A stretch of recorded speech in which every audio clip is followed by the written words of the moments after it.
jangan lupa bahwa warga DKI ini sangat dinamis. Dalam beberapa pilihan kepala daerah langsung itu cukup dinamis. Mas Eko tentu subjektif. Dia mau Gibran ke Jakarta, boleh.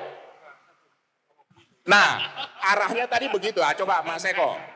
Atau memang belum ingin Gibran ke Jakarta? Silakan. Gibran itu dicalonkan oleh PDI di Solo tanpa prestasi apapun.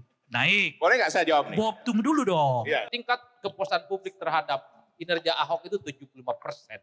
Hanya kiamatlah yang sebenarnya bisa mengalahkan Ahok saat ini.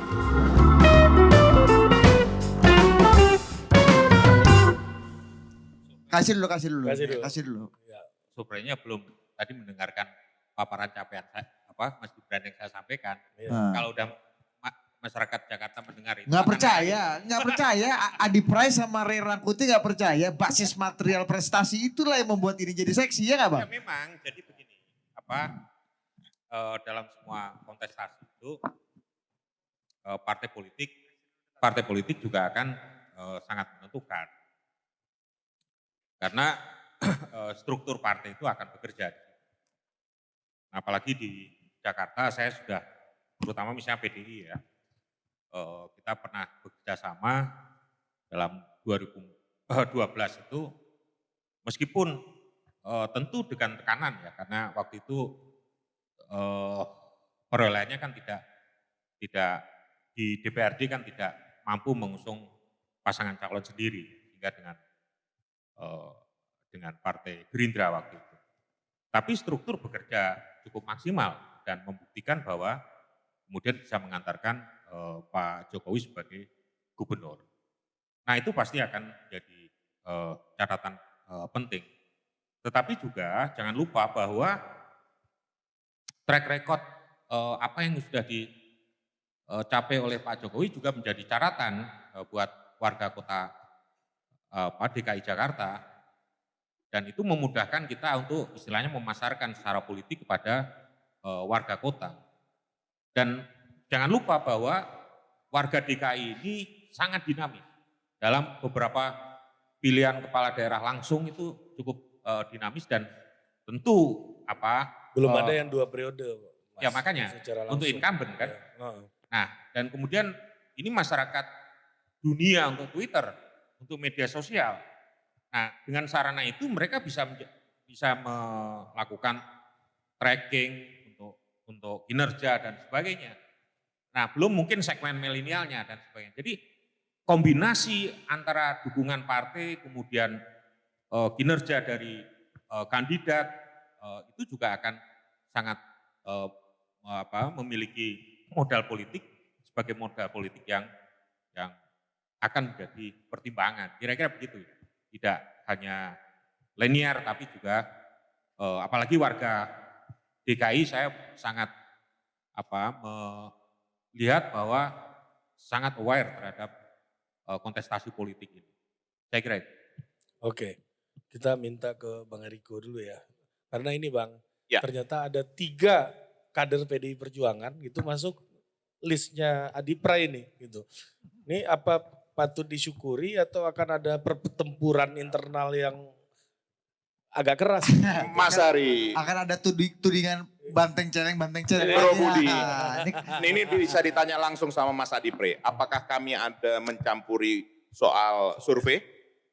Biar jelas Mas Adi. Nggak ada. Nggak ada. Ini Pembiayaannya pun tidak ada. murni ini Nah. pembiayanya dari hamba Allah. Pak. Nah, maksud saya sekali lagi dengan segala kerendahan hati, ini bukankah satu hal luar biasa? Bahwa kader PDI Perjuangan itu sangat dihargai. Terlepas apapun kontroversinya Ahok. Saya mau sampaikan di sini, saya berbicara terakhir sama Pak Ahok juga, Ibu dengan Pak Ahok juga, beliau belum ada rencana untuk berkeinginan di DKI. Itu yang beliau jawab. menurut surveinya Bang Adi, tapi menurut Ahok surveinya, nomor 1. menurut surveinya Kalau Mas Mas Adi, Anies nggak bagus sekali. Tapi saya jujur, sekali lagi dengan segala kerendahan hati, lah partai lain saja menjagokan kader kita kok. Betul. Betul. Bahkan bahkan tanpa izin, Sebut nama tanpa dong, sebut nama. sama lo saya kan Sebut dong. nah usah begitulah. Kalau total politik boleh kita sebut berulang-ulang kan begitu kan. Nah jadi saya sekali lagi kita konfirmasi sama Mas Adi Pre. Apakah 3 nama ini kami yang memasukkan Mas Adi Pre? Tidak kan? Nah apakah itu kebetulan? Nah kalau artinya kader PDI Perjuangan ada 3 orang yang dijagokan di Jakarta. Segala kemungkinan bisa terjadi Mas Adi Pre. Bang Ray Rangkuti, boleh nggak di mix antara kader ini? Boleh nggak? Bisa. Boleh nggak? Boleh. Why not? Tergantung Ibu Ketua Umum. Belum ada keputusannya. Apakah Mas Gibran ditempatkan, ditugaskan di DKI Jakarta ataukah di Jawa Tengah? Apakah sudah ada keputusan? Belum ada. Nah artinya apa yang disampaikan Bang Ray Rangkuti tadi, dah boleh-boleh saja lah. Namanya dugaan. Saya dari tadi Bang Ray belum datang sih. Saya kan Eriko Sotarduga Bang. Nggak suka menduga-duga. Walaupun nama saya Eriko Sotarduga. Tapi total politik ini selalu mendahului survei. Yes. Tapi total politik. kita Jangan memang- bikin sur total politik. Tapi harus jujur, Mas Eko. Kalau menduli survei kemajon dong kita. Mas Eko, kita harus datang. Bang Ray dan Mas Adi, kita harus datang kalau ke total politik. Karena dia mendahului zamannya. Dan sudah bisa meraba arah kemana politik ini. Bang. Yes. Ku taunya aku diumbang tapi aku sur. Nah maksud saya sekali lagi. Bahwa sekali lagi terima kasih Mas Adi Pre, Bang Ray Rangkuti. Kami sungguh merasa berharga. Bahwa kader-kader PDI Perjuangan itu dihargai. Saya enggak tahu ya hati saya apa. Betul-betul berbunga-bunga. Kenapa? Karena merasakan nggak sia-sia perjuangan itu. 2012 betul kata Mas Eko tadi. Belum ada apa-apanya. Saya mau kasih ingat, selama zaman Orde Baru pun DKI Jakarta ini tidak pernah dimenangkan Golkar loh. Yang menangkan tuh P3. Nah artinya masyarakat DKI Jakarta benar-benar fair. Nah ini kenapa kami menunggu Bro Budi, Mas Ari, Mas Eko, kenapa kami menunggu 1-2 tahun lagi untuk melihat perkembangan Mas Gibran di Solo. Karakteristik Solo, kan tadi saya sudah sebutkan 44 km persegi, terdiri dari 5 kecamatan, penduduknya 600.000. 60% PDI, mau 70-75% nanti atau 80%. Serius, sampai saya sebutkan, janganlah semua diambil. Bukan, sekali lagi bukan dengan segala kerendahan hati. Nah tetapi, bahwa ini yang paling penting Bang Ray sama Mas Adi. Bahwa selama ini kritikan partai tidak bisa menyiapkan kader. Sudah terjawab. Ini hasil dari Mas Adi Pre. 3 kader PDI Ganjar Perjuangan. adalah salah satu kader yang merupakan kader terbaik PDI Perjuangan sekarang. Tapi kok nggak dilirik ya? Sekali lagi, tentu. Dilirik Nasdem Bang. Tentu. Apakah sudah ada keputusan, Ibu Bapak? Apakah sudah ada keputusan? Bang Ray Rangkuti, kehidupan kita ini ditentukan oleh Yang Maha Kuasa. Loh, apakah ada yang nggak sepakat sini? Hah? Kita tidak tahu hari esok seperti apa. Jadi bukan ketua partai yang menentukan ya. Sekali lagi, tahapan-tahapan pemilu, mari kita hargai. Dan tugasnya Bang Ray Rangkuti dan Mas Adi Prayitno untuk memberikan kritikan, otokritik, masukan kepada partai. Supaya partai apa? Lebih jeli lagi melihat. Tadi Mas Eko sudah sampaikan, Mas Eko tentu subjektif. Dia mau Gibran ke Jakarta, boleh. Nah, arahnya tadi begitu. Coba Mas Eko. Atau memang belum ingin Gibran ke Jakarta? Silakan. Belum. Bukan artinya. Ya kan betul gitu. Belum Artinya- ke Jakarta. Ya. Belum. Saya kan memberikan karakter. Nggak mungkin Eko mendahului PDI Perjuangan ya. Enggak Bang Rey, Mas Eko tadi udah kasih karakteristik. Mas Gibran itu cocoknya untuk struktur kota. Yes. Dan Jakarta itu lebih kota, Yes. bukan Jawa. kalau Jawa Tengah rural pedesaan Yes. ya, lebih sur. Jadi begitu maksudnya. Nah iya. Kalau ke Jakarta itu. Artinya Mas Eko ini menerjemahkan mungkin keinginannya Mas Ya. Gibran. Bro Budi, tapi ada Kan yang salah juru dengan bicara hal itu. Gibran. Ada hal yang salah dengan itu? Tidak. Di sini juga, kalau mayoritas berkeinginan Mas Gibran ke Jakarta juga tidak salah. Dan tidak harus PDI Perjuangan juga yang harus mendukung Gibran ke Jakarta. Loh, Sangat mungkin partai yang begini, lain. beliau, Mas Gibran, jangan beliau. Mas Gibran adalah kader PDI Perjuangan. Nah, iya. Itu jelas. Nah, sekali lagi, soal di mana nanti beliau ditempatkan, Mas Gibran ditempatkan, tugas kader kita lah meneliti di ibu bapak, di daerah-daerah di DKI Jakarta dan di Jawa Tengah, di mana lebih cocok. Tadi sudah dikatakan Mas Adipre, jangan lagi itu Mas Adipre, tidur pun jadi, itu saya sekali lagi dengan segala kerendahan hati Mas Adipre, walaupun Mas pakai baju merah janganlah. Kalau Nggak bisa begitu. kalau sekarang mungkin. Tapi kita Enggak, nggak saya tahu tidak tahun sepakat lagi. kalau itu. Tidak ada. Semua harus berjuang. Ya, artinya di Jawa Tengah pun kandang banteng, kita harus berjuang untuk memenangkan itu. Betul ya Mas Eko ya? Tidak bisa dengan begitu saja terjadinya. Nah, apalagi DKI Jakarta. Sangat dinamis, tadi sudah dijelaskan Mas Eko. Mari kita tunggu. Itu loh. Bang, ini nyambung Bang Rey tadi. Ya, Bang Rey kan bilang tadi kan, kader PDI Perjuangan bagus segala macam. Iya, ada satu kader yang surveinya tinggi kok nggak di endorse ya. kan Kasihan kan. belum. Malah partai lain yang endorse ya Bang Kan ya. belum. Bagaimana kok belum? Di pilkada aja Lah, yang masih kan lama ada udah. tahapannya. Loh Kan ini Gibran gitu. ini mendahului tahapan yang dimaksud dong. Loh, kan diterima di TU kan sah-sah saja. Ada yang salah? Ada Tapi yang saya salah? boleh lihat nggak dari Nggak, sudut yang lain? kira-kira Dari sudut yang lain. Ada rupanya kader yang nggak diterima Ini, di Tekumar. Bung Semua Eriko, diterima. ini bukan soal salah dan benar kita. Nggak bicara salah dan benar. Yang dilakukan partai ini semua selama nggak melanggar aturan benar semua aja ya kan. Boleh aja semua ya kan. Yang penting itu kan ada aturan aja. Ya itu aja kita. Jadi ini kita hanya bicara soal bagaimana kita melihat situasi dalam konteks politik pencapresan 2024 Pilkada 2024 yang akan datang. Saya mau mencoba dari sudut tidak lagi Gibran ya, atau tidak lagi PDI Perjuangan, tapi dari sudut Pak Jokowi dan Gibran gitu. Bagaimana kira-kira Pak Jokowi dan Gibran menyambut ajakan PDI Perjuangan ini? Kan kira-kira gitu. Saya sih melihatnya ajakan PDI Perjuangan ini sudah tepat pada waktu yang tepat disebutkan oleh PDI Perjuangan. Itu artinya membuat posisinya Pak Jokowi sekarang berada dalam situasi yang bimbang, ragu gitu. Sebab kalau ia terus-menerus misalnya ya memperlihatkan kedekatan dengan Pak Ganjar dan seperti tidak melakukan pendekatan terhadap tokoh yang selama ini kelihatan didorong oleh PDI Perjuangan, ya dalam hal ini ya katakanlah Mbak Puan begitu, itu artinya kans politik anaknya juga jadi pertanyaan gitu. Kita jangan bicara prestasi ya, saya mengatakan begitu. Faktanya Gibran itu dicalonkan oleh PDI di Solo tanpa prestasi apapun. Naik. Boleh nggak saya jawab nih? Bob, tunggu dulu dong. Iya. Bobi Nasution nggak dikenal di dalam dunia politik, tapi dicalonkan PDI Perjuangan, gol. Makanya kita nggak usah bicara prestasi lah gitu kira-kira ya. Kita bicara apa maunya partai, ya kan? Kalau partai menginginkan Gibran jadi calon gubernur, entah itu Jawa Tengah, DKI Jakarta, kejadian.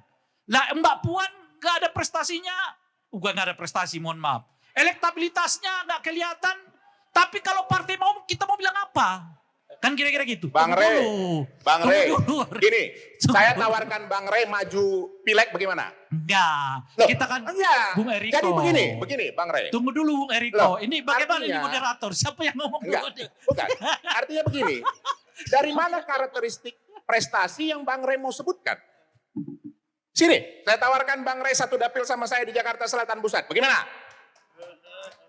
Kita buktikan. Apakah Bang Rey yang bisa diterima atau bagaimana? Nah, maksud itu, saya, tunggu janganlah dulu, kita tunggu sekali lagi dulu. begini. Prestasi atau itu. kritik boleh, tapi iya. jangan merendahkan. Nah begini ya, Pak Jokowi mengajak Mas Ganjar kemana-mana, boleh nggak? Sesama kader PDI Perjuangan. Nah ini saya kasih tahu lagi, Bang Rey tahu nggak? Saya tanya langsung di Rakernas, Mbak besok acara apa? Aku ini pagi-pagi mesti berangkat, tadi dihubungin, diajak Pak Jokowi ke ibu kota negara, jam 6 harus sudah ada di airport. Padahal itu jam 10:30 malam. Pada saat Rakernas itu berjalan. Nah, yang mau saya sampaikan di sini, terus bagaimana? Kalau Pak Jokowi dekat dengan kader PDI Perjuangan siapapun juga, dengan Ahok dekat, dengan Mas Ganjar dekat, dengan Mbak Puan dekat, terus apa yang mau disalahkan? Mereka dibilang tidak berprestasi. Sudah Bung Eriko. 400.000 yang memilih. Nah, tadi saya tawarkan, ayo Bang Rey turun di Jakarta Selatan Pusat di dapil saya. Oke. Kita ikut sama-sama caleg. Sudah. Betul. Sudah. Nah, itu baru kita Agak Ya, Gimana sudah. Bang Rey? Diambil gak Bang Rey? Iya. Diambil gak tuh tawaran tuh? Coba. Yang kelucuan kita, kalau kita melakukan kritik, masuk ke dunia politik. begini, kritik Ya. boleh, tetapi jangan Mem- merendahkan bahwa mem- katakan ini tidak berprestasi. Loh. Kan itu tidak boleh. Saya aja tidak pernah merendahkan Kan tidak- siapapun di sini. Bukan merendahkan. Kan Termasuk Bang Rey. Bung Eriko, setiap orang Begitu punya loh. kriteria tersendiri dong. Tentang apa yang maksud dengan Nah, prestasi. tapi kriteria prestasi jangan bilang tidak Iya. berprestasi. Jadi, orang memilih itu karena ada PDI prestasi. boleh mengatakan Mbak Gitu. Puan berprestasi is okay. Salahkah orang memuji? Tidak salah. Kalau saya mengatakan Mbak Puan tidak berprestasi, salahkah saya? Kan tinggal parameternya aja kita uji. Sesederhana itu kok. Saya tidak merendahkan. Kalau Anda boleh memuji Mbak Puan berprestasi, apa yang membuat saya tidak boleh mengatakan Mbak Puan Kalau Bang tidak Rey sendiri berprestasi tidak? Oh, saya tidak berprestasi. Nah, Sama itu makanya dijawab kan- langsung ya. Makanya kan saya Terima kasih. mengatakan tadi, saya ini provokator sebetulnya kan, kira-kira gitu. Dari sejak mahasiswa kerja saya provokator. Sudah lebih dari 30 tahun saya ini provokator itu. Prestasi saya yaitu provokator itu gitu loh kira-kira. Adipra. Tunggu. Karena tadi disela oleh dia kan, kita kan belum analisa soal bagaimana posisi Pak Jokowi ini ya kan. Coba kasih. Nah, Pak Jokowi menurut saya berada dalam kebimbangan yang luar biasa ini. Kira-kira gitu ya. Resah dan gelisah. Kalau dia katakan tidak mau, terus dengan pola yang seperti sekarang, nasib anak dan mantu terancam. Ya kan? Tapi kalau dia ambil, ya dia belum klop dengan pilihan PDI Perjuangan. Mungkin gitu. Oleh karena itu mungkin akan terjadi negosiasi yang akan alot.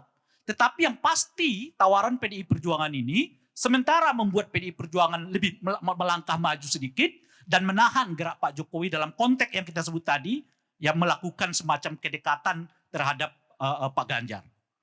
Nah, itu yang akan terjadi. Tetapi bukan berarti juga PDI Perjuangan setelah dia menawarkan ini ke Gibran mengambil semacam keuntungan yang besar, belum tentu. Karena pada tingkat tertentu juga PDI Perjuangan membutuhkan betul wibawa Pak Jokowi dan tentu saja wibawa Gibran untuk konteks Pilpres dan Pileg 2024 yang akan datang. Kita tidak tahu. Kalau misalnya kita pisahkan Jokowi bukan PDI, Gibran bukan PDI, apa yang terjadi bagi PDI Perjuangan? Belum tentu yang 24%. Belum tentu, karena kita belum melakukan uji publik atau semacam survei kan. Karena menurut saya ada asumsi yang kuat antara Gibran, Jokowi, PDI. Kalau itu dipisah. Kalau misalnya nanti di Pilpres Pak Jokowi misalnya mengatakan calon saya ini Ganjar. Dan PDI tidak mendukung Ganjar. Apa yang akan terjadi pada PDI dalam konteks kontestasi di Pilpres maupun di Pileg? Belum tentu sehebat yang seperti yang kita sekarang. Karena dua figur utama PDI Perjuangan sekarang yang dilihat orang, ada Ganjar, ada Pak Jokowi, itu justru tidak terasosiasi dengan PDI Perjuangan. Jadi ini mulai saling mengikat. Kalau selama ini kelihatan Jokowi, ya kan, Ganjar berselancar, itu kira-kira ya, seolah-olah lepas dari PDI Perjuangan, ya ataupun mau membuat semacam kekuatan tersendiri, diikat oleh PDI Perjuangan melalui anaknya, Pak Jokowi, dan mungkin yang saya sebutkan tadi, boleh jadi nanti Bobi juga akan ditawarkan jadi calon gubernur di Sumatera Utara 2024 yang akan datang gitu. Nah, pada saat yang bersamaan, kalau dua tokoh ini juga keluar dari bayang-bayang PDI Perjuangan, belum tentu juga PDI Perjuangan sebesar perolehan suara dalam survei yang kita temukan sekarang ini. Jadi ini udah saling mulai mengikat. Kalau sebelumnya kelihatan Pak Jokowi dan Ganjar jalan sendiri, kira-kira gitu ya, tidak terasosiasi, PDI tarik melalui Gibran dan melalui Bobi nanti. Nah sekarang itu yang saya sebut tadi, posisi Pak Jokowi justru yang resah gelisah dengan tawaran PDI Perjuangan itu. Tapi PDI Perjuangan sendiri tidak mau kehilangan dua figur utama mereka, Pak Jokowi dan Pak Ganjar. Kalau mereka kehilangan itu, nasib pencalonan Pilpres PDI Perjuangan dan Pilegnya belum tentu seramai seperti yang dilakukan atau yang kita temukan dalam survei-survei akhir-akhir ini. Belum tentu. Mungkin nanti Adi akan buat surveinya, mencoba memisahkan antara figur Jokowi dengan Pak Prabowo, dengan PDI, mencoba menjauhkan figur Gibran dengan PDI, apa yang akan dialami oleh PDI Perjuangan. Betulkah mereka akan tetap dapat 24%, setidaknya rata-rata seperti yang ditemukan dalam survei sekarang, atau sebaliknya? Nah itulah yang menurut saya menariknya sebetulnya posisi tawaran ini, kalau dilihat mikronya sih mikro banget. Nah, ngapain kita bicara Gibran gitu. Tapi kalau kita coba dalam konstelasi politik nasionalnya, justru ini tanda kutip ya, pertautan, pertandingan, pergulatan di internal PDI Perjuangan dalam konteks kontestasi di Pilpres dan kontestasi di Pileg 2024 yang akan datang. Dan tentu saja situasi ini membuat partai-partai yang lain sedang menunggu sekiranya apa yang akan terjadi. Dan dugaan saya mereka berharap Pak Jokowi akan memilih jalur yang sebelumnya sehingga dengan begitu mereka dapat bisa mengejar PDI Perjuangan dalam kontestasi Pilpres dan Pileg 2024 yang akan datang. Wah, menarik. Nah, Adi Pray dulu, kasih dulu barang itu. Nanti Mas Eko sama Bang Eriko silakan jawab. Ya, ini kan perkelahian ide antar senior ya. Kalau diizinkan saya mau berdoa saja, Bos. Biar selesai ya, nggak urusan. Tapi intinya begini, bahwa variabel dan parameter seorang kandidat itu memiliki rekam jejak kinerja yang bagus itu penting. Minimal pada level emenitatif. Tapi Bang, kalau mengusung kandidat itu semata hanya berprestasi, kok rasa-rasanya agak berbanding terbalik dengan suasana batin pemilih kita secara umum. Di Jakarta memang disebut rasional, tapi kalau dilihat preferensi politiknya, yang utama itu tetap nomor satu, dekat dengan rakyat. Nah, itu. Artinya apa? Ini bukan variabel rasional dekat dengan rakyat, adalah pemimpin yang dibutuhkan itu, pemimpin-pemimpin yang tiap hari dia bisa sentuh, pemimpin yang mau berdialog dan berkomunikasi dengan rakyatnya. Baru kemudian bicara tentang prestasi, bicara tentang rekam jejak. Jadi teori sederhana memenangkan dalam sejumlah pilkada kalau melihat kecenderungan saat ini. Jadi profiling seorang kandidat itu nggak perlu terlampau kelihatan pintar-pintar amat. Yang penting kelihatan merakyat, dekat dengan masyarakat dan sangat mudah untuk dijangkau oleh rakyat. Kan itu ceritanya. Kalau variabel rasional yang dipakai dalam pilkada Jakarta, misalnya Bang Eko, mestinya Ahok yang menang. Saya ingat persis waktu pilkada 2017, 3 bulan, 4 bulan sebelum pencoblosan, tingkat kepuasan publik terhadap kinerja Ahok itu 75%. Hanya kiamatlah yang sebenarnya bisa mengalahkan Ahok saat itu. Ya terlepas ada slip tang ya soal 21 sih oke, nggak masalah. Artinya apa? Orang Jakarta itu hati dan pikirannya seringkali terbelah-belah. Ya kan? Ngakuin Ahok itu kerjanya bagus, tapi karena agamanya minor, agak sedikit bimbang gitu loh. Apalagi banyak aksi demonstrasi saat itu yang seakan-akan ini adalah dosa yang tidak akan pernah dilupakan gitu ya. Adalah dosa yang tidak layak untuk diampuni, mendahului kehendak Tuhan sekalipun gitu. Itulah orang Jakarta, rasional tapi urusan agama dia bisa mendahului kehendak Tuhannya, Pak. Nah, ini yang saya kira kalau Mas Gibran ingin dibawa ke Jakarta, ya jalanan yang akan ditempuh tentu cukup berliku dan mendaki. Sudah ada contoh kasus orang hebat, kinerjanya mantap tapi dia kalah Ahok. Dan apa yang Mang Ray sampaikan tadi, bukan hal tidak mungkin, Mas Gibran juga bisa kelelep di Jakarta. Apalagi saat itu pilkadanya dilakukan setelah Mas Gibran bukan lagi anaknya presiden. Itu penting bagi saya. Sebagai sebuah catatan kritis, makanya di awal saya mengatakan, kalau tidak untuk berdarah-darah, baiknya memang Mas Gibran di Jawa Tengah. Nah, tidur saja bisa menang. kan udah dibantah Mama. Dengarkan Bung Eko. Dengarkan Bung Eko. Ini konsultan politik loh ya. Kasih dulu jawab. Bang Adi, Kalau bicara hari ini, Pilkada 2024 masih anak presiden Mas Gibran kalau maju. Iya. Kan November baru ganti. Oktober baru dilantik, ganti Pak Jokowi. Pas Pilkada masih anak presiden. Pengaruhnya masih cukup kuat. Oktober kan pelantikan presiden kan? Iya. Oktober kan September Pilkada. Jadi masih. Tapi tipis-tipis itu Pak. Ya, tapi masih anak presiden. Itu ancaman kutukan periode kedua. Biasanya banyak pendukung di periode keduanya presiden itu nikung di akhir. Ya, suka berontak, resistensi dan perlawanan dari dalam. Dan Tapi- itu yang kemudian kita khawatirkan. Kita Saya mau lihat. sambung lagi ya. Sekedar mengingatkan juga kepada PDI Perjuangan ini. Kalau Bung Sotar tidak mengganggu nanti pembicaraan saya. Tapi hati-hati juga PDI Perjuangan. Sebab kalau kemudian misalnya Pak Jokowi pada akhirnya bergabung betul dengan PDI Perjuangan dalam pencapresan ini. Itu artinya PDI tengah menumbuhkan kekuatan baru di internal mereka. Anda bisa bayangkan Pak Jokowi figur presiden, mantan presiden saat itu tentu. Ada gubernur yang dipegang oleh anak mantan presiden sama-sama PDI dan kemungkinan juga ada mantunya di Jawa Barat. Itu 3 kekuatan, 3 figur.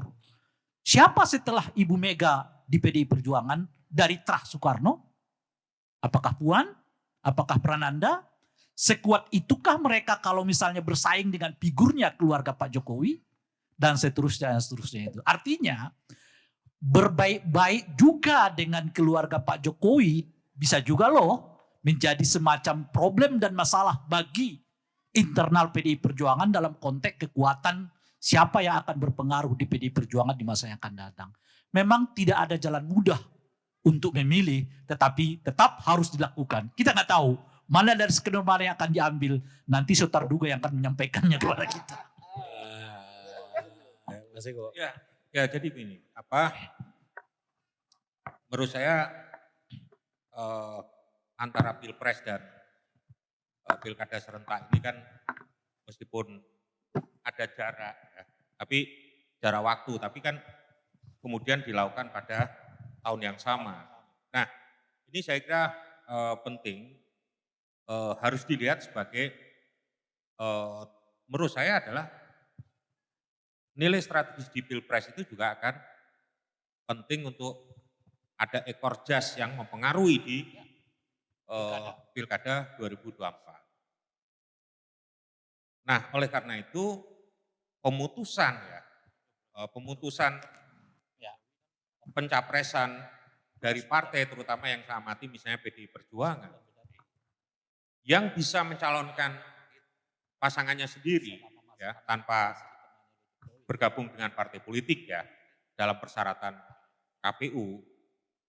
Nah, ini tentu akan menarik baik bagi masyarakat, bagi pengamat terutama maupun partai-partai politik yang lain yang memang tidak bisa mencalonkan sendiri. Nah, itulah yang menjadi magnitude dari politik PDI Perjuangan. Nah, oleh karena itu biasanya dalam konteks hari-hari ini kan masih hampir 2 tahun gitu. Nah, kita pengamat, terutama total politik ini, kemudian masyarakat pinginnya kan segera, ini siapa, terutama dari PDI Perjuangan. Nah, padahal kita sebenarnya tidak perlu, kalau Pak Jokowi bilang ojo gumunan, gitu loh. Jangan terbawa pada sesuatu yang hari ini, padahal itu sudah dilakukan. Apa yang sudah dilakukan? PDI Perjuangan dalam keputusan nanti Bu Mega pada saat menentukan Pak Jokowi waktu itu, akan selalu ada pada titik last minute. Nah, itu kan kemudian membuat partai politik yang lain juga kasak kusuk, sana mari dan sebagainya. Nah, meskipun itu sesuatu hal yang lumrah untuk melakukan komunikasi politik. Tetapi kemudian ada hal yang tadi disampaikan oleh Rai dan mungkin juga masyarakat, oh ini ada kader Pak Ganjar, karena dia gubernur Jawa Tengah, kalau Pak Jokowi ke Jawa Tengah pasti juga dia mendampingi itu protap aja, kira-kira. Nah, untuk misalnya apakah Pak Jokowi akan ada di luar barisan PDIP, menurut saya itu tidak akan mungkin. Tidak akan mungkin. Karena dari sejak pilkada, saya sangat mengetahui banget bagaimana dia di-endorse oleh Pak Taufik di Solo dan sebagainya. Bahkan kemudian disupport dana kampanye oleh Pak Taufik, itu sangat mengerti banget. Bagaimana pada saat maju ke DKI Jakarta, Pak Taufik almarhum baru sakit waktu itu di Widya Chandra, saya yang mengantarkan Pak Jokowi merasa kedatangan Pak Jokowi sebagai obat dari Pak Taufik pada saat itu. Saya kira sebagai kader apalagi, dia tidak akan, dan dia akan patuh dan soal penentuan, ya meskipun itu prerogatif dari Bu Mega, nah tentu kita yang ada di luar, jangankan kita yang ada di luar, saya yakin yang ada di internal, Mas Sotar Duga sifatnya hanya kemungkinan, karena itu hak prerogatif. Cuma kita bisa bicara kemungkinan itu juga akan dibicarakan oleh dengan Pak Jokowi. Kira-kira begitu, hanya itu aja kemungkinan gitu. Nah artinya apa? Kemungkinan itu kan masih ada ruang, tentu itu akan dibicarakan. Itu wajar sekali apalagi Pak Jokowi sebagai presiden. Gitu. Nah jadi dalam konteks hari ini, Yang saya katakan itu sebagai money politik, tentu ada keinginan-keinginan. Kemarin waktu saya dengan Rocky Gerung, waktu di Total Politik, saya katakan juga, ketika kemudian terjadi pertemuan di Istana Negara saat itu dengan Ibu Mega, saya bilang, lu udah nggak punya ruang lagi untuk bikin jarak antara Pak Jokowi dengan Bu Mega dalam analisis politiknya gitu. Karena itulah ketika kemudian ada ruang berjarak itulah kepentingan-kepentingan maupun misalnya politik bisa berkembang kemana-mana. Oh ini ada hubungan yang kurang harmonis ini dan tapi itu wajar gitu loh. Tapi selama kemudian itu tertutup kembali, itulah yang akan menjadikan modal politik tidak hanya PDI, tapi juga Pak Jokowi dalam menuntaskan masa pemerintahan itu akan makin kuat. Dan saya garansi pada saat hari ini, ya, sampai hari ini, itu modal politik Pak Jokowi sangat kuat. Ya, tentu. Sangat kuat. Itu dibuktikan apa? Paling tidak hari ini dia meninggalkan tanah air untuk diplomasi perdamaian ke Rusia maupun ke Ukraina. Bagaimana kalau itu enggak ngurusi misalnya dalam negerinya aja masih misalnya. Ya. Itulah. Nah ini artinya apa? Bahwa legacy ini juga akan dia toreh beyond negaranya. Artinya ke wilayah global. Karena dia selain presidensi G20 juga menjadi champion dari krisis group respon yang dibentuk oleh PBB. Saya kira ini yang sekarang ini juga akan dilakukan Presiden untuk memberikan legacy pada dunia internasional. Saya kira itu. Thank you. Nah, Bang Eriko, sebelum Bang Eriko tutup diskusi kita hari ini, saya mau kasih kesempatan buat yang mau nanya atau berkomentar 1-2 orang, ya 2 orang, boleh maju Bang. Yuk, tolong yuk, ada ini. Silakan Bang Frey, Bapak di tempat aja. Ya, maju aja, maju biar masuk kamera. Singkat, padat, jelas. Masuk TV. Iya dong. Ya oke, makasih atas kesempatannya. Sebelum bertanya saya sekedar mengingatkan aja. Nama Pak, nama dari mana Pak? Saya Ferdinand, kebetulan juga dari riset, juga dari media. Jadi sekedar mengingatkan saja, bicara mengenai kinerja Mbak Puan. Kita jangan lupa dulu tim sesnya Ganjar itu sukses adalah Mbak Puan. Berarti dia sudah pernah kinerja. Sekarang pertanyaan saya mengenai variabel yang lain berkaitan dengan gubernur nanti. Ya, khususnya nih ke PDIP, Bang Riko Saturdaga dan teman-teman dari Total Politik.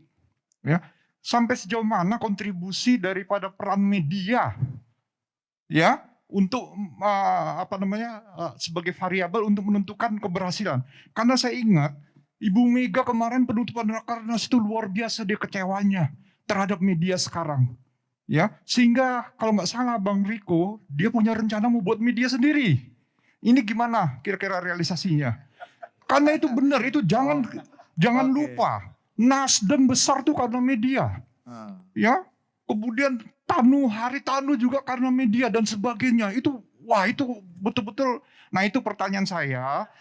Kira-kira nanti kemana? Lalu khususnya dari Total Politik, apakah sudah ada survei bahwa memang peran media itu Mas Adi, Pak, nanti, Pak. sangat signifikan, terutamanya menggoreng-goreng itu. Jadi Pak Riko tolong, kapan terbit dari medianya Marhaen? Makasih ya Pak. Ini boleh juga. Ayo satu lagi Bang. Udah dianggap media Marhaen kita. Iya. Ya, selamat sore Bapak-bapak, Bung Rey, Bung Eriko, Mas Eko, dan Total Politik nih. Saya warga Jakarta nih. Saya tidak mewakili warga Jakarta, tetapi saya bilang saya warga Jakarta. Menarik memang apa yang tema kita pada hari ini. Mungkin saya kasih sedikit waktu untuk menyampaikan aspirasi. Saya kebetulan juga sejak mahasiswa sudah banyak terjun di dunia aktivis juga. Seangkatan lah mungkin sama Bung Rey, Nanda. Nah, saya sebagai warga Jakarta, saya tahu kebutuhan warga Jakarta. Sebetulnya latar belakang yang kita atau bapak-bapak sampaikan tadi itu, politik dinasti itu sedang berlangsung di Indonesia, salah tidak? Saya bilang tidak salah. Saya justru merasa bahwa kebutuhanlah yang memilih seseorang itu menjadi pemimpin. Latar belakang seseorang sebetulnya tidak terlalu menjangkau benak orang top of the mind-nya. Kita bisa melihat banyak negara, baik negara maju sekalipun atau negara berkembang. Bangladesh, India, bahkan Amerika. Di mana beberapa family itu dalam hal politik berlangsung terus dinastinya. Nah, sejak era reformasi, saya melihat bahwa Indonesia ini berubah, kita akan menuju suatu negara yang lebih maju di segala sektornya. Saya sangat mendukung hal itu dan saya sangat senang bila orang muda yang akan memimpin suatu daerah ataupun negara. Sudahlah, lupakanlah generasi ketua. Kenapa? Tahun 98 kita bermimpi bahwa reformasi ini akan mengubah Indonesia dalam banyak hal. Tetapi dalam beberapa titik tertentu yang krusial, itu pola-pola politiknya, pola-pola oligarki kekuasaan maupun bisnis itu masih berlangsung. Salah siapa? Salah pemimpin saat ini? Enggak juga. 98 sampai 22, 24 tahun negara ini menjadi suatu era, membentuk era reformasi. Kebutuhan masyarakat Jakarta, kalau kita bisa melihat statistik ataupun demografinya, orang mudanya itu cukup signifikan. Kita bisa melihat partai-partai yang diidentikan dengan anak-anak muda, seperti saya boleh sebut merek ya, PSI misalnya ya, itu bertumbuh kembang di Indonesia dan sangat menarik perhatian anak muda. Kaum terdidik juga ada di Jakarta. Kemudian sorotan dunia, perwakilan negara sahabat ada di Jakarta. Nah, siapa yang bisa membawa maju kalau tidak bisa ada hubungannya dengan di-endorse oleh suatu kekuatan besar dalam tanda positif ya. Jadi daripada ke Jawa Tengah, saya berharap banyak tokoh muda yang masuk Jakarta. Terima kasih. Wah, ini kode nih. Kalau tadi katanya Bang Eriko, masyarakat PDI Jakarta tuh udah ada ya. Udah ada mengerucut. Mengerucut. Berarti tidak salah dong Bro Ini Budi. pengerucutannya Mas Ari nggak salah kan? Enggak. Ini buktinya nih. Atau Langsung, berusaha Bang. dibuktikan. Iya. Nggak sebut nama tapi dialas bos ya kan. Nah. Oke, silakan. Iya. Ya, Baik. Media Baik. marahnya ini nih. Lah sebelum saya mulai, Bang Re Rangkuti, saya minta maaf kalau tadi saya terlalu keras. Tapi sekali lagi saya mohon Bang Re, kita semua tidaklah merendahkan siapapun. Karena kenapa? Manusia tidak ada yang sempurna. Kritik otokritik harus. Itulah yang membangun kita menjadi lebih baik. Nah, satu hal menurut saya, tadi sudah disampaikan Mas Eko, disampaikan Mas Adi Pre, Bang Re Rangkuti juga Bro Budi dan Mas Ari. Apakah ada yang salah kalau Pak Jokowi dan keluarga terikat terhadap PDI Perjuangan? Tidak ada. Saya tahu persis 2012. Saya tahu persis 2014. Mas Eko dari sisinya Pak Jokowi, saya dari sisi di PDI Perjuangan. Bukankah PDI Perjuangan di dalam itu menginginkan Ibu Mega yang maju? Tapi apa? Bayangkan beliau berikan mahkotanya kepada Pak Jokowi. Apakah dulu ada yang melihat beliau di Solo? Beliau dari pengusaha menjadi wali kota. Dari wali kota menjadi gubernur. Gubernur menjadi calon presiden. Setelah itu semua menginginkan beliau, wajar. Bukankah PDI Perjuangan bangga dengan hal itu? Jadi ini sesuatu hal yang menurut kami sah-sah saja. Tetapi sekali lagi, rakyatlah yang menentukan. Rakyat di atas semuanya. Boleh saja Eriko menginginkan, Mas Eko menginginkan, surveinya Mas Adi Pre, Bang Re Rangkuti, provokasinya. Tapi kalau rakyat tidak pilih, berhasil? Tidak. Itu jelas. Bahwa rakyat benar-benar berkuasa dalam hal itu. Nih coblosannya, rakyat yang menentukan. Boleh saja populer, boleh saja prestasi. Kalau tidak dipilih, berhasil? Tidak. Nah ini yang partai harus lakukan dengan teliti dan baik. Dan melalui total politik ini jujur saja. Ini luar biasa. Saya langsung jawab tadi untuk media itu Pak, enggak ada Pak. Enggak ada. Karena PDI Perjuangan punya yang namanya di internalnya genial dan lain-lain. Itu dalam PDI Perjuangan secara khusus. Janganlah kita bersaing dengan media-media yang sudah ada. Tidak. Tetapi Bu Mega melakukan kritik otokritik kepada oknum-oknum atau rekan-rekan media yang tidak menyampaikan secara murni, secara benar. Itu saja sebenarnya. Ada yang salah dalam hal itu. Justru media adalah alat menegakkan demokrasi. Kita sangat berharap terhadap media. Nah, jadi total politik tidak kita bersaing dalam hal ini. Biarlah saya muncul di total politik dan juga rekan-rekan PDI Perjuangan yang lain. Nah, tadi sudah jelas ada suara mewakili warga bahwa menginginkan Mas Gibran. Apakah salah dalam hal ini? Ini satu warga DKI Jakarta. Nah, begitu juga kami. Apakah melalui survei Mas Adi Pre, melalui rekan-rekan kami di tingkat ranting dan anak ranting yang ada di RT RW, kami akan menampung siapa sebenarnya yang akan dikendaki oleh masyarakat DKI Jakarta. Tidak bisa maunya PDI Perjuangan saja, Ibu Bapak, tidak bisa. Boleh PDI Perjuangan mempunyai 3 kader yang terbaik menurut survei Mas Adi Pre. Ada Mas Gibran, ada Bu Risma, ada siapa lagi tadi? Pak Ahok. Jangan dilupain dong Pak Ahok. Tidak ada dilupakan.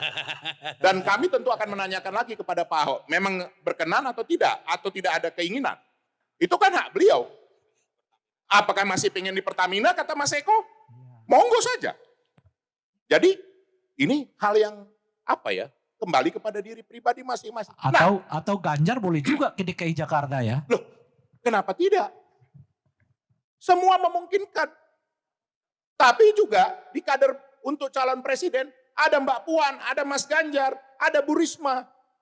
Bukankah ini kebanggaan PDI Perjuangan memberikan kepada bangsanya kader-kader yang terbaik untuk dipilih? Sekali lagi, tahapannya belum terjadi. Saya juga udah tanya kepada beliau, kepada Ibu Ketua Umum. Ini saya sampaikan, Bu, segeralah Bu diumumkan. Eriko, tahapannya saja belum terjadi. Tahapan untuk verifikasi partai dulu Bang. Boleh kita ini, urutan-urutannya ada. 1. Kedua, kemarin sudah disampaikan Ibu.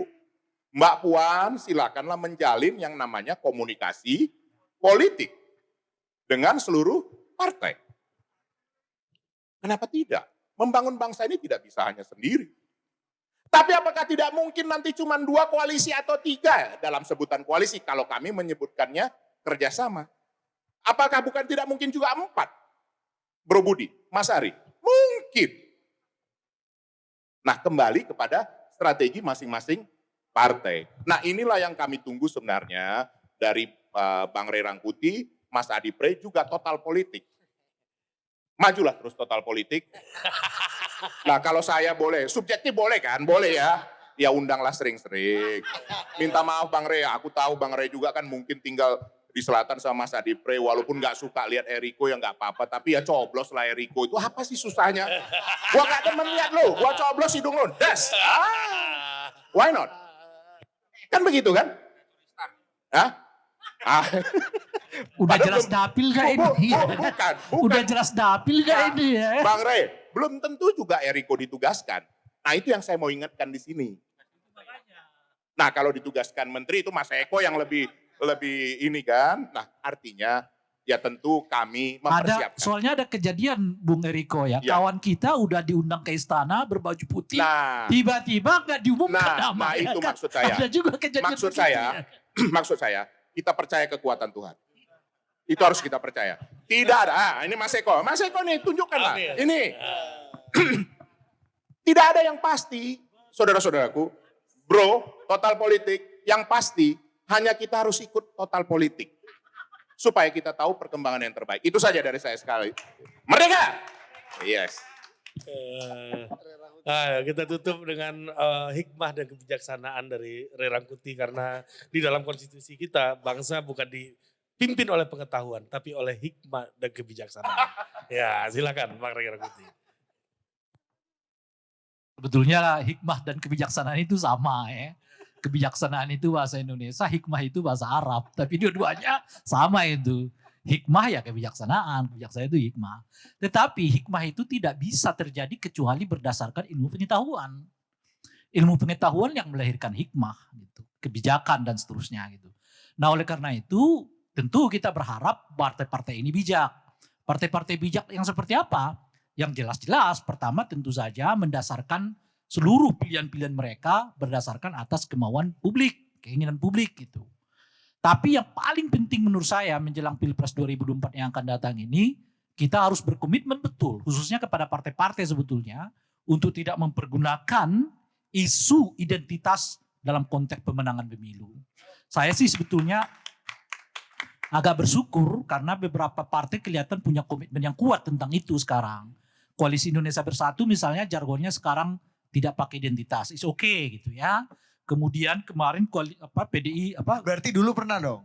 Waduh. Ya kan yang Anda mana? bilang koalisi Indonesia Bersatu sekarang tidak pakai politik identitas. Sekarang kalau dulu mereka belum menyatakan itu.